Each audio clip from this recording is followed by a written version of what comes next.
한번 따라 하실까요? 예수께서 그 능력이 나간 줄을 아시고. 제목입니다. 한 번 더 따라 하실까요? 예수께서 그 능력이 나간 줄을 아시고. 성경 속에 이스라엘 백성들의 소망은 뭐냐면 메시아입니다. 메시아, 주께서 기름 부은 자, 구원자가 오시기를 소망했습니다.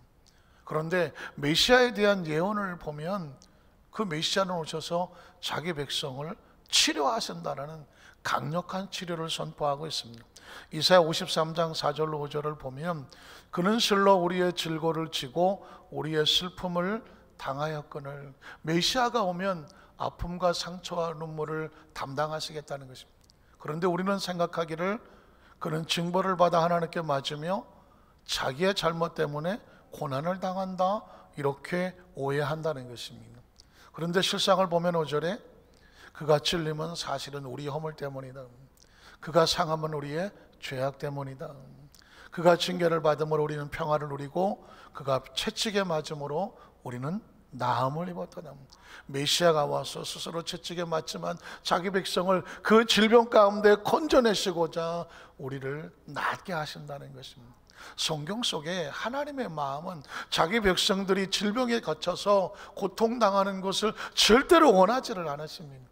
왜냐하면 구약 성경의 마지막 성경인 말라기에 보면 하나님의 마음이 나옵니다. 4장 1절로 2절에 보니까 만군의 야훼가 이르노라, 보라 용광로 불같은 날이 이르리니 교만한 자와 악을 행하는 자는 다 지푸라기 같을 것이라. 그 이르는 날 심판의 날에 그들은 살라 그 뿌리와 가지를 남기지 아니할 것이다. 그러나 하나님을 경외하는 자에게는 또 다른 약속이 있죠. 2절에 보니까 내 이름을 경외하는 너희에게는 공의로운 해가, 의로운 해가 떠올라서 무엇을 비춥니까? 치료하는 광선을 비추게 될 것이다.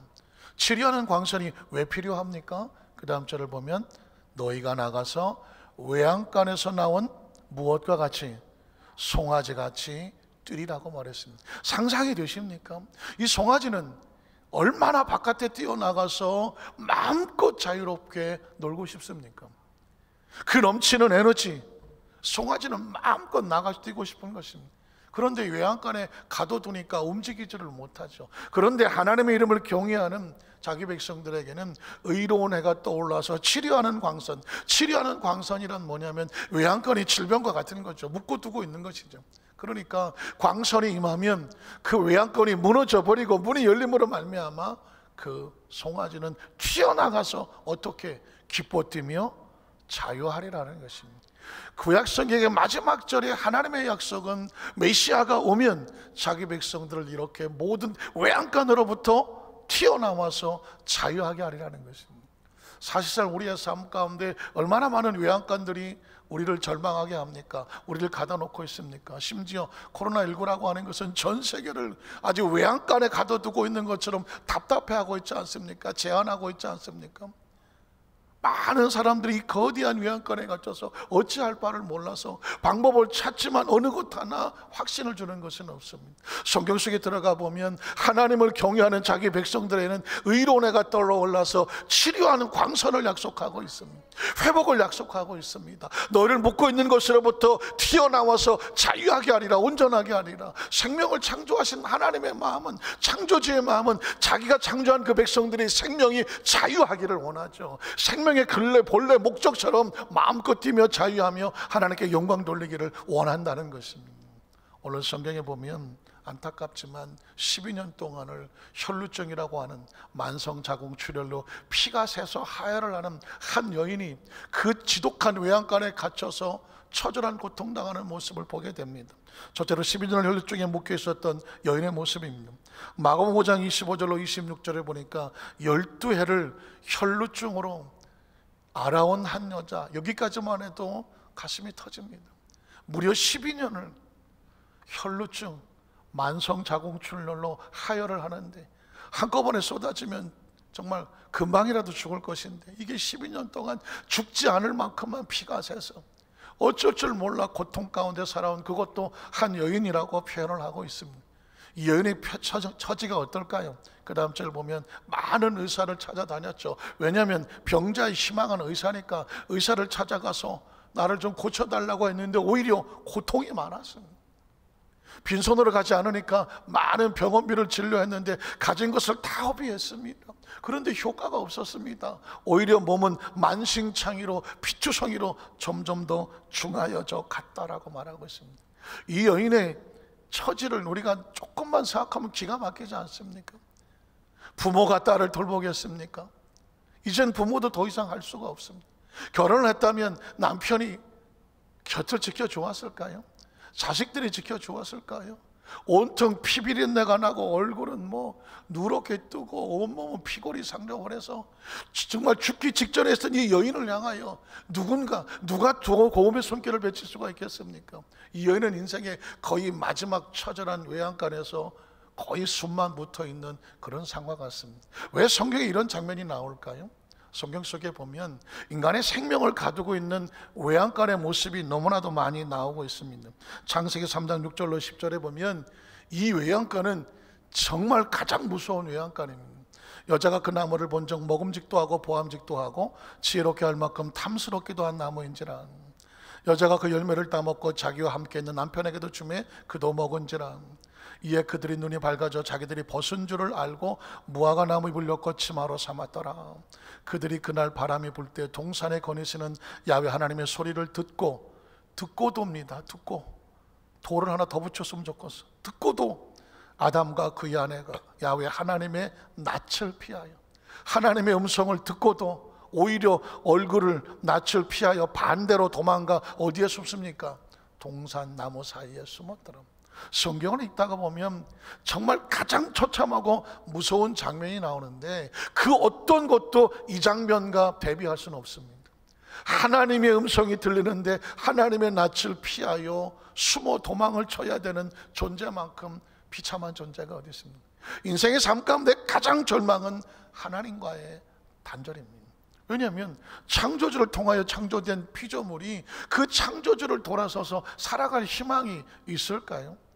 가장 무서운 단어를 성경에 기록하는 이유가 뭐냐면 저와 여러분이 본문을 읽을 때마다 몸서리를 쳐야 되는 것이죠. 하나님, 나의 삶 가운데 절대로 이와 같이 하나님의 낯을 피하여 돌이켜 숨어야 되는 존재가 되지 않게 하여 주시옵소서. 이건 살아있으나 살아있는 것이 아니라는 말입니다. 죄라는 것이 이렇게 사람을 가두면 하나님 앞에 나올 수도 없고 도망쳐 숨고자 하나 사실은 숨을 수도 없는 것입니다. 마태복음 9장 2절에 보면 또 하나의 외양간이 나오는데 그 외양간은 중풍병자입니다. 지난 주일날 설교에 이 본문을 말씀을 드렸습니다. 중풍병자를 사람들이 데리고 오거늘 예수께서 그들의 믿음을 보시고 중풍병자에게 이르시되 작은 자여 안심하라 너희의 사함을 받았다. 알고 보니 중풍병자는 죄로 인한 중풍병이 다가와서 죄에 갇히다가 보니까 병까지 들어와서 중풍병에 갇혀 있었던 것입니다.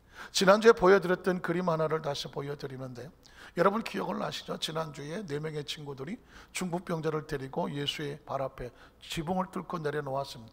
예수님은 천장을 바라보며 내 친구의 믿음을 바라보셨지만 사실 오늘은 이 그림을 똑같이 보면서 천장이 아닌 중풍병자를 보자는 것입니다. 중풍병자가 지금 어떤 모습을 하고 있습니까? 손이 굳어서 마비되어 있습니다. 발은 휘어서 역시 뒤틀려 있습니다. 온몸은 피골이 상접하고 눈은 휑하고 살아있으나 살아있는 것 같지가 않습니다. 지독한 외양간에 갇혀서 꼼짝을 못하고 있는 중풍병자의 모습이 보입니까? 저 모습을 보기만 해도 사실은 처참하지 않습니다. 저 그림을 보다가 저는 1987년도에 의정부의 한 어느 날 시장 바닥을 뒹굴고 있던 중풍병자가 생각이 났습니다. 제가 86년도에 결혼을 하고 87년도에 의정부에 살고 있었을 때였습니다. 저희 집사람하고 주말에 의정부 시장에 물건을 사러 나갔다가 사람들이 웅성웅성 모여 있는 것을 보고 무슨 공연을 하나? 무슨 볼거리가 있나?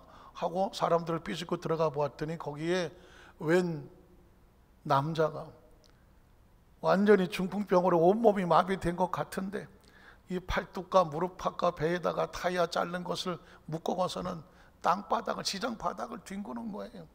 나는 무슨 돈을 달라고 동냥하는 사람인가 했더니 그것도 아니었어요. 가족들이 던져놨는지 모르지만 그 바닥에서 그 마비된 몸을 가지고 어떻게든지 움직여서 일어나 보려고 몸부림을 치는 것입니다. 지나가는 사람들이 보고 너무 불쌍해서 볼 수가 없는. 저도 이렇게 보다가 아유, 그 몸부림을 치고 있더라. 중풍병이라는 것이 한 사람의 인생을 이렇게 무너뜨리더라고요.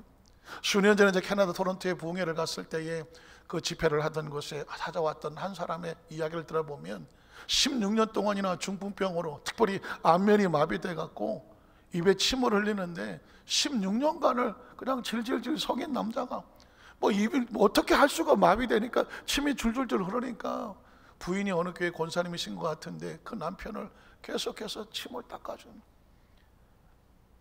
몸이 마비된 것뿐 아니라 얼굴도 마비가 되니까 사람 꼴을 낼 수가 없어요. 이런 상황들은 수도 없이 많은데 왜 성경 속에 이런 장면들이 나오고 우리의 삶 속에 이런 외양간들이 우리를 가득 두고 꼼짝 못하게 하느냐? 이유는 뭡니까? 하나님과 단절이었습니다. 그래서 창세기에 보면 3장 7절에 보니까 3장 7절 10절 가볼게요. 17절에 보면 아담에게 이르시되 내가 내 아내의 말을 듣고 내가 먹지 말라 나무 열매를 먹었은즉 땅은 너로 말미암아. 사실은 인생의 가장 무서운 저주라는 것은 어떻게 왔냐면 경제적인 저주부터 오기 시작합니다. 사람이 하나님과 단절되어서 하나님의 축복이 단절되면 땅이 그로 말미암아 환경이 저주를 받으니까 어떻게 됩니까? 평생의 수고를 해야 수산을 먹습니다. 아무리 수고를 해도 겨우 입에 풀칠만 하는 겁니다. 여러분, 경제학의 가장 기본 원리가 최소의 노력으로 최대 이윤을 얻어서 뭔가 부가가치를 상승해야 되는 것인데, 이건 아무리 100을 쏟아도 10도 20도 걷어들이지 못하면 경제적으로는 무너지는 것이거든요. 이 원인은 뭐냐면 저주로부터 오는 것입니다. 그 다음 절을 보면 땅이 내게 가시덤불과 엉겅퀴를 낼 것이란, 땅이 환경이 저주를 받으면 살아갈 수 있는 여건과 환경이 되지를 않는 것이고, 내가 먹을 것은 마치 채소인즉 내가 흙으로 돌아갈 때까지. 사실은 이 본문이 나오기 전까지 인간에게 죽음이란 단어는 없었습니다. 에덴에 선악과 나무가 있는 것처럼 생명나무가 있었고 죽음이란 단어가 있지를 않았습니다. 그런데 죄로 인하여서 너는 흙이니 흙으로 돌아가라, 죽음이라는 저주가 다가오는 것이죠. 얼굴에 땀을 흘려야 먹을 것을 먹을 것이다 라고 말했습니다. 뿐만 아니라 가장 절망적인 단어는 23절로 24절입니다. 야훼 하나님 에덴 동산에 그를 내어보냈다는 것입니다. 에덴은 누구를 위해서 지었습니까? 아담과 하와를 위해서 하나님이 부푼 꿈을 가지고 너희가 이곳에서 정말 복을 받고 잘 살아라, 하나님의 축복을 상징하는 것이 에덴이라는 것입니다. 하나님의 생명을 가지고 생명을 어떻게 생각하지는 마음이 있는 곳이, 하나님의 마음이 있는 곳이 에덴이라는 것입니다. 그런데 그 에덴에서 아담과 하와를 내어보낸다는 것은 단절을 말하는 것이죠. 공급이 없는 것입니다. 더 이상 하나님으로부터 주어지는 것이 없다는 것입니다. 오늘 저와 여러분의 삶의 현장 가운데 우리에게 주어진 이 모든 안타까운 외양간의 상황은 어디서부터 하느냐? 하나님과 단절이 되어지면 모든 인류가 그 공급의 단절을 받기 때문에 삶의 고통과 아픔이 다가오는 것. 그게 창세기 3장에서 말하고 있는 세 가지 저주를 말하는 것입니다. 그러니 이 저주가 어떻게 풀어지느냐? 그래서 예수 그리스도가 거기서 나오는 것입니다.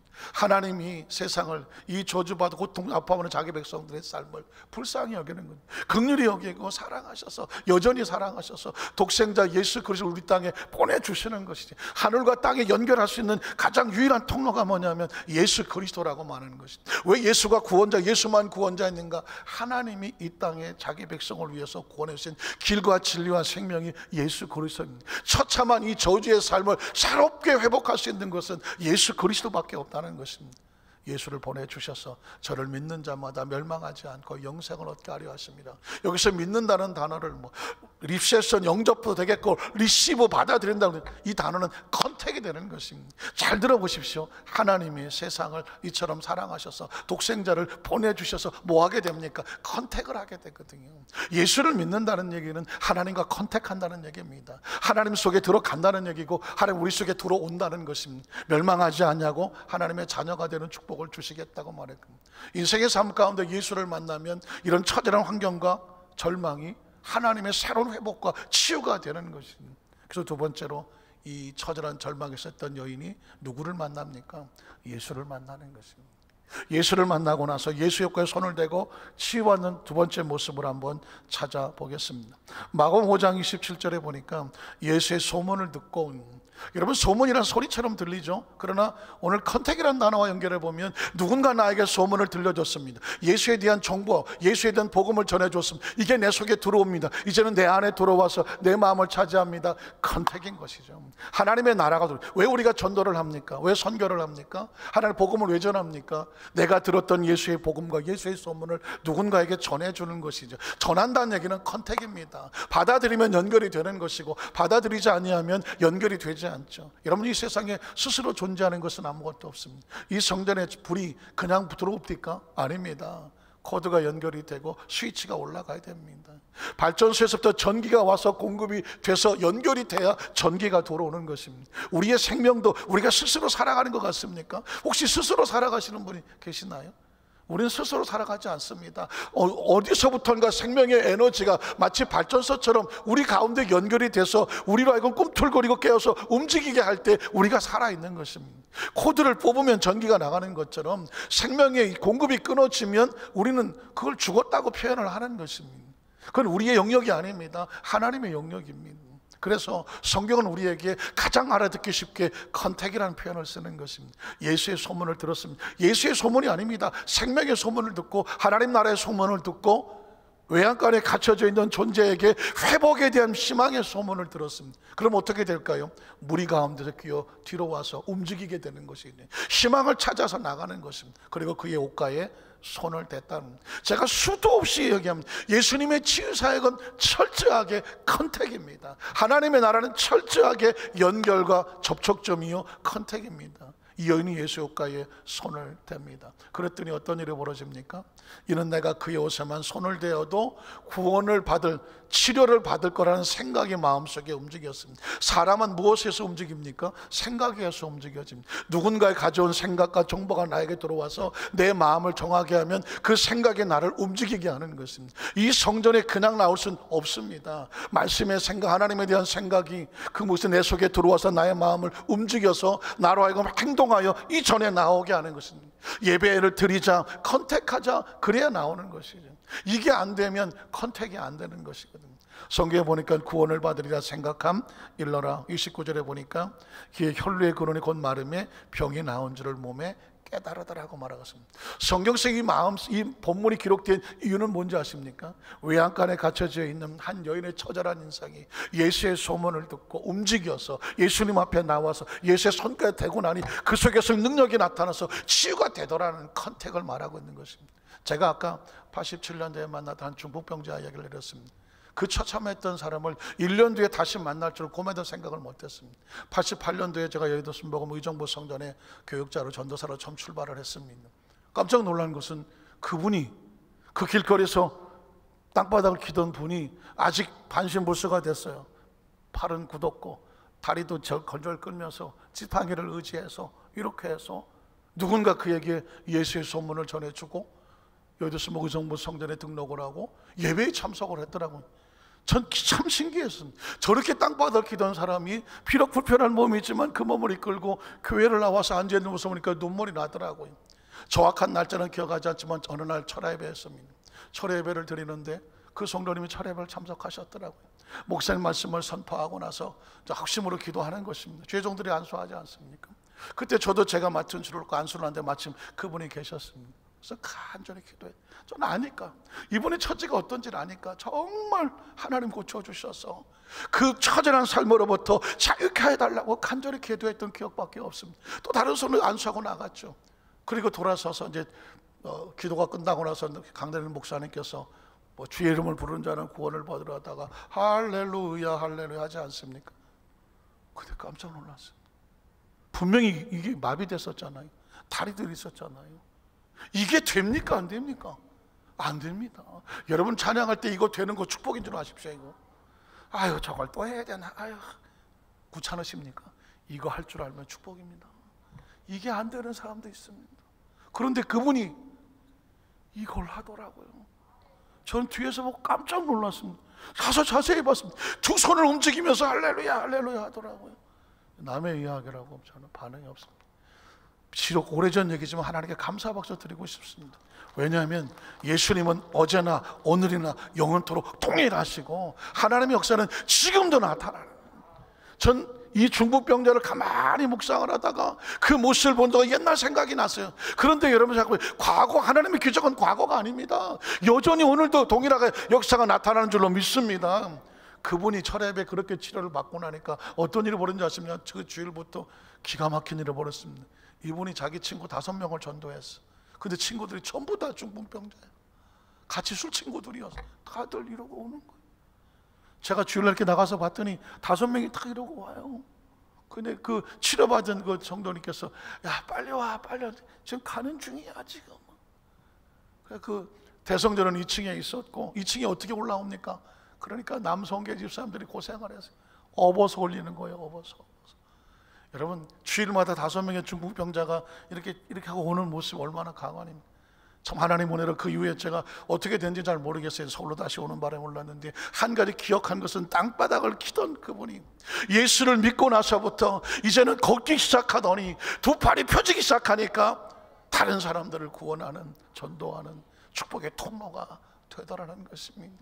여러분, 캐나다 토론토에 있는 그 16년간 침을 흘렸다는 그분 이야기는 제가 수도 없이 들었지 않습니까? 놀랍지 않습니까? 다른 교회 성도였습니다. 그런데 그 토론토 순복음교회에서 부흥회를 한다는 그 전도지 쪽지를 식당에서 발견을 하고 문득 그 쪽지를 보는 순간에 자기 교회도 아닌데 어떤 생각이 드냐면, 이 집회에 참석을 해볼까?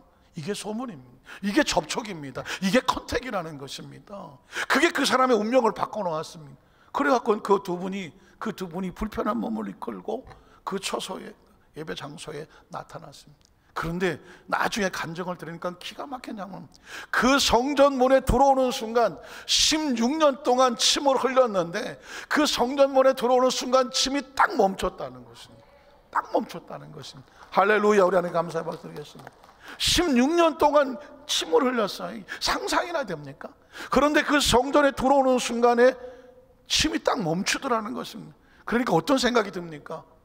내가 이 3일 동안의 집회를 참석을 해서 이 중풍병으로부터 내가 나아야 되겠다는 소망이 생기잖아요. 안 그랬으면 그냥 멍하니 앉아 있었을 겁니다. 그런데 그 하나님의 체험을 하니까 그곳에 나와서 3일 동안을 참석을 하는 겁니다. 그 불편함을 우리 끌고 쭈그리게 앉아서 드리는 그 모습이 얼마나 힘들었겠습니까? 전 지금도 기억이 생생합니다. 첫날도 제가 그냥 지나갔습니다. 안수를 하는데 제가 그냥 지나갔습니다. 둘째 날도 그냥 지나갔습니다. 중풍병으로 이러고 앉아있는데 뭐 다른 사람 안수하기도 바쁜데 그냥 지나갔습니다.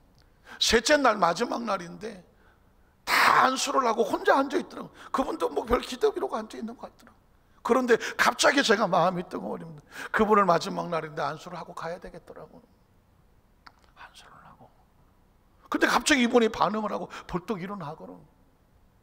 그래서 제가 더 가는 거지. 지팡이를 달라고 그랬었죠. 그때 이분이 얼떨결에 지팡이를 저한테 뺏긴 것과 같죠. 그러자 믿음으로 선포했습니다. 나사렛 예수 이름으로 걸어가십시오. 그랬더니 이분이 그냥 이렇게 하더니 걷기도 시작하지 않았습니다. 여러분, 지금 제가 드리는 것은 기억이 아니라, 여러분 유튜브에 들어가서 김유민 목사 치고 캐나다 토론토 순복음교회 쳐보십시오. 그러면 그 교회에서 만든 한 4분 30초짜리 영상이 있습니다. 그 영상에 제가 다른 성도를 안수하는 장면도 나오고, 마지막 장면에 한 앞에 앉아 계시던 분을 제가 안수를 하고 그분이 일어나고 그 지팡이를 던지고 걷는 장면이 나와요. 결정적인 장면이 거기 촬영이 안 됐더라고요. 저희들이 막 성도들과 함께 막 할렐루야 하고 박수를 치는 사이에 찾아보니까 그분이 없어졌어요. 없어졌어. 어디 갔나 찾았더니 성전 이렇게 안을 빙빙 돌면서 뛰고 있더라고요. 그런 걸었네, 뛰었네, 찬양했네, 사도행전 3장의 역사가 그대로 일어나더라고요. 사랑하는 성도 여러분, 제가 이 말씀을 드린 이유가 뭔지 아십니까? 신학적으로 구약은 성전이라고 말하고 신학시대는 예배당이라고 말합니다. 사실상 신학시대 예배당이라고 그런 것이 맞죠. 예배 초소가 더 이상 성전의 의미는 없습니다. 그럼에도 불구하고 그래서 뭐라고 말하냐면, 이 신학시대 예배당은 각 처소에서 예배 드리는 곳이 예배당이다. 굳이 뭐 교회에 나와서 예배를 드리느냐, 뭐 비대면 예배도 드려도 된다라고 말하면 틀린 말은 아닙니다. 그러나 여러분, 과학적으로 의학적으로 증명해 보십시오. 예배를 드리고 하나님의 성전에 나와서 성전 문을 들어오는 순간에 16년 흘렸던 침이 말랐다면 그건 어떻게 설명하실 것입니까? 그건 어떻게 그걸 증명을 하고 다른 과학적으로 증명해낼 수가 있겠습니까? 하나님은 자기 백성들에게 그 명하신 곳에서 함께 예배를 그 심령을 가지고 나올 때 오늘도 기적의 역사는 나타나는 줄로 믿습니다. 그걸 컨택이라고 말하는 것입니다. 그래서 나는 우리 성도들에게 적어도 여러분이 한 주일에 한 번은, 왜 주일을 성수하라고 말하는가? 적어도 한 주일에 한 번 하나님께 나와서 진심으로 컨택하며 예배의 단을 쌓으라고 말씀하는 이유입니다. 어쩔 수 없는 비대면 때문에 어려움을 당하긴 하지만 제 마음속에 우리 성도들 벌써 지금 3월달부터 지금 9월, 내일 모레 10월달 아닙니까? 6개월 이상을 한 번도 성전을 못 나온 성도들도 있단 말입니다. 이대로 가면 영적으로 어떻게 될지 누가 알겠습니까? 지하 1층, 우리 지상 1층에 주차장으로 되어 제 마음의 소원에 그냥 실외니까 앰프를 설치해서 찬양을 24시간이라도 좋으니까 틀어주고, 거기에 의자를 좀 넓게 놔서 아무 때나 성도들이 가슴이 답답하고 기도하고 싶을 때 성전 안에 들어오지는 못한다고 할지라도 차를 교회 주변에 대어놓고 그곳에서 찬양과 함께 마음껏 하나님께 기도하고 돌아갈 수 있는 그 자리가 있어야 되지 않을까, 제 마음에 간절한 소원이 오는 것입니다. 왜냐하면 그리스도인들은요, 하나님과 컨택하지 아니하면 살 수가 없어요. 12년간 혈루증 걸렸던 여인이 무슨 짓은 안 해봤겠습니까? 별짓 다 해도 돈 다 잃어버리고 몸은 망가졌습니다. 그러나 예수의 옷가에 손을 대고자 하는 이유가 있었습니다. 이유가 뭔지 아십니까? 하나님과의 컨택입니다. 사실은 우리는 옷가에 손을 댄다 이런 개념이 없지만 유대인들은 성경을 통해서 하나님의 거룩한 사람, 그리고 영적으로 온전하고 또 계명으로 거룩한 사람들의 옷가에 손을 대면 나에게도 그런 역사가 나타난다고 하는 그들의 성경적인 믿음이 있었습니다. 성경을 한번 찾아보면 민수기 15장 38절로 40절입니다. 이스라엘 자손에게 명령하여 대대로 그들의 옷단에 귀에 술을 만들고, 옷술이란 거죠, 옷술, 청색끈을 그 귀에 술에 더하라. 이 술은 너희가 보고 야훼의 모든 계명을 기억하여 준행하고, 옷에 있는 술들을 볼 때마다 하나님 말씀과 계명을 기억하고 너희를 방종하게 하는 자신의 마음과 눈의 욕심을 따라 음행하지 않는다. 옷에 달린 술을 보면서 내가 이렇게 하면 안 되지, 방종하면 안 되지, 음행하면 안 되지, 잘못 가면 안 되지, 항상 자기 옷에 있는 술을 보면서 경계를 하는 것입니다. 그리고 다음 절에 보면 그리하여 너희가 내 모든 계명을 기억하고 행하면 너희 하나님 앞에서 너희가 거룩해진다는 것입니다. 그러니까 그 옷을 보면서 말씀을 지키고 거룩하게 사는 삶의 그 사람을 보게 되면, 그들의 지도자를 보면 옷가에 손을 대기로 하는. 그래서 여러분 마가복음 6장 5절 56절에 보면 이스라엘 백성은 예수를 그렇게 여겼습니다. 아무데나 예수께서 들어가시는 지방이나 도시나 마을에서 병자를 시장에 두고 예수께 그의 옷가에라도 손을 대게 하시기를 간구했다고 말하고 있습니다. 이유는 뭔지 아십니까? 이미 구약 성경 속에 그 계명대로 온전히 사는 사람의 그 옷가에 손을 대면 나에게 하나님의 역사가 나타날 거라는 믿음이 있었기 때문에 그들은 목숨을 걸고 그렇게 옷에 손을 대었던 것입니다.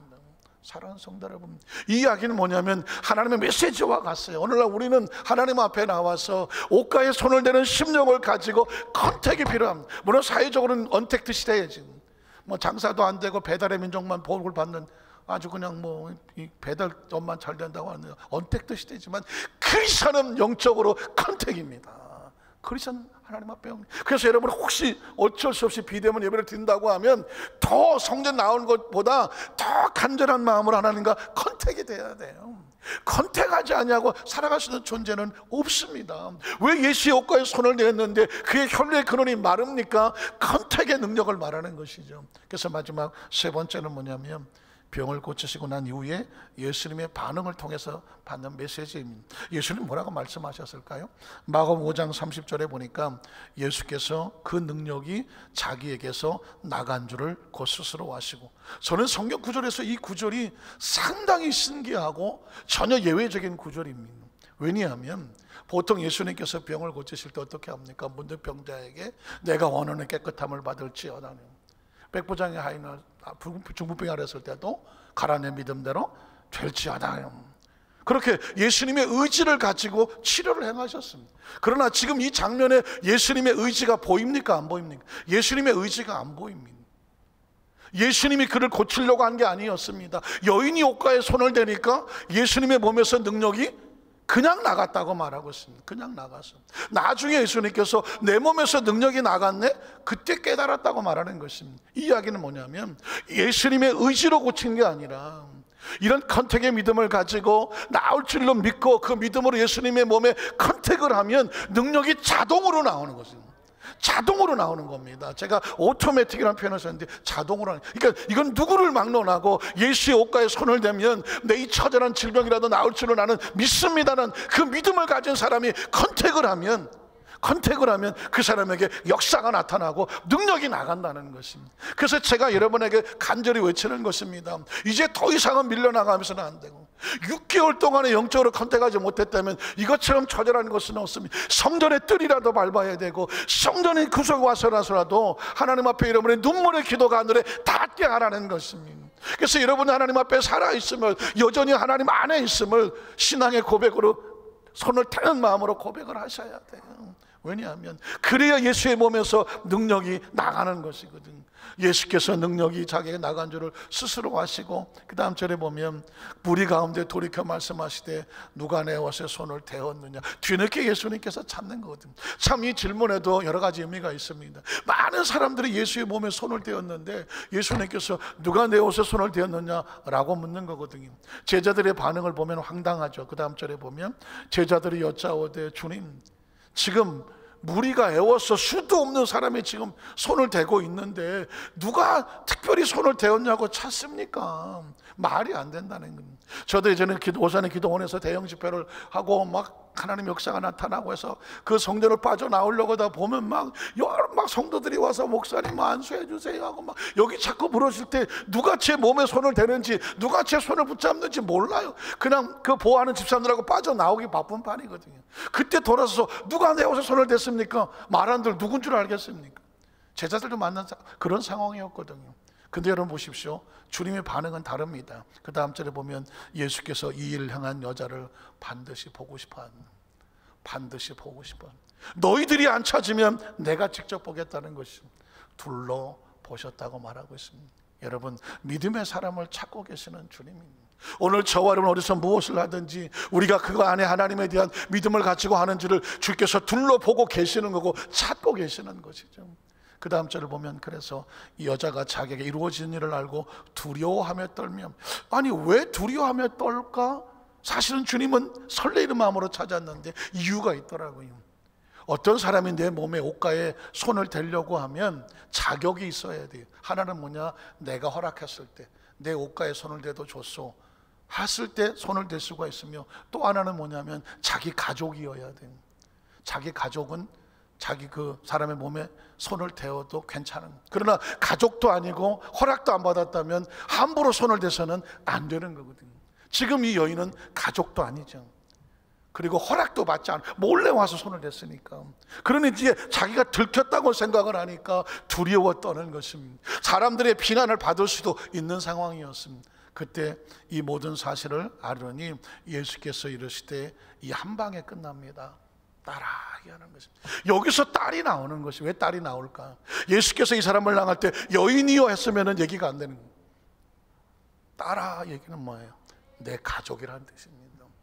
이 사람은 내 딸이라고 말하는 것입니다. 이렇게 말하는 순간 많은 사람은 여인을 비난할 수가 없어요. 왜? 예수님의 가족이니까. 가족은 예수님의 허락을 받을 이유가 없는 거니까. 그래서 예수님께서 자기 몸에서 능력이 나가는 것을 제어하지 않으죠. 오늘 저와 여러분이 예수를 꾸준히 믿고 하나님의 자녀가 되면 예수님의 가족이 되는 것이거든. 여러분이 눈물로 간절히 간구하여 예수의 몸에 손을 댔는 컨택을 막을 수도 없고 막지도 않아요. 예수님께서는 오히려 그것을 찾고 계시는 것이죠.